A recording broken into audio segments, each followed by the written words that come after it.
एक वक्त आया जब अल्लाह ताला ने हजरत अय्यूब अलैहिस्सलाम को आजमाइश में डालने का फैसला फरमाया। सबसे पहले उनके माल में कमी आना शुरू हुई, खेत बर्बाद हो गए, मवेशी मर गए और दौलत खत्म होती चली गई। कुछ ही अरसे में वो शख्स जो बहुत मालदार समझा जाता था एक आम इंसान बन गया। लेकिन हजरत अय्यूब अलैहिस्सलाम ने उस पर कोई शिकवा नहीं किया। वो कहते थे कि ये सब अल्लाह की अमानत थी और अल्लाह ने अपनी मर्जी से वापस ले ली। फिर उससे भी बड़ी आजमाइश आई। हजरत अय्यूब अलैहिस्सलाम की औलाद एक एक करके दुनिया से रुखसत हो गई। ये गम बहुत सख्त था, मगर उन्होंने सब्र किया, न अल्लाह से नाराजी जाहिर की, न जबान पर कोई शिकायत लाए। वो अल्लाह की इबादत में लगे रहे और अपने दिल को मजबूत रखा। उसके बाद सबसे सख्त इम्तिहान आया। हजरत अय्यूब अलैहिस्सलाम एक शदीद बीमारी में मुब्तला हो गए। ये बीमारी चंद दिनों या महीनों की नहीं थी, बल्कि कई सालों तक जारी रही। उनका जिस्म कमजोर होता चला गया। लोग जो पहले उनके करीब थे आहिस्ता आहिस्ता दूर होने लगे। रिश्तेदार, दोस्त और जानने वाले सब ने किनारा कर लिया, यहाँ तक कि लोग उन्हें बोझ समझने लगे। आखिरकार हजरत अय्यूब अलैहिस्सलाम को शहर से बाहर एक अलग जगह पर रहना पड़ा। वहाँ उनके साथ सिर्फ उनकी बीवी थी, जो हर हाल में उनकी खिदमत करती रही। वो मेहनत करके कुछ कमाते और उसी से गुजारा होता। बीमारी की शिद्दत के बावजूद हजरत अय्यूब अलैहिस्सलाम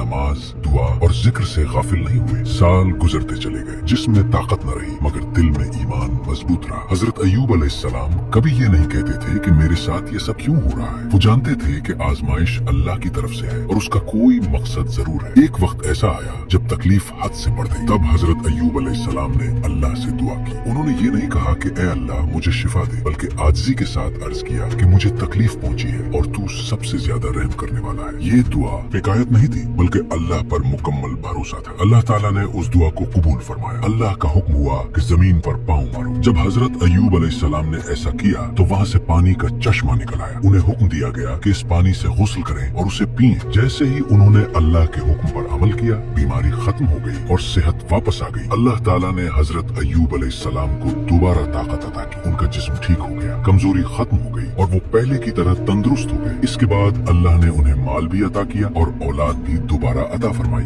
जो कुछ छिन गया था अल्लाह ने उससे बढ़कर वापस कर दिया। हजरत अय्यूब अलैहिस्सलाम की आजमाइश खत्म हो चुकी थी, मगर उनका सब्र कयामत तक के लिए मिसाल बन चुका था। अल्लाह ताला ने उन्हें साबिर बंदों में शुमार फरमाया और उनका जिक्र कुरान में फरमाया, ताकि आने वाले लोग उससे सबक हासिल करें। ये वाकया इस बात की निशानदही करता है कि अल्लाह की रहमत वहाँ भी पहुँचती है जहाँ इंसान को सिर्फ अंधेरा नजर आता है।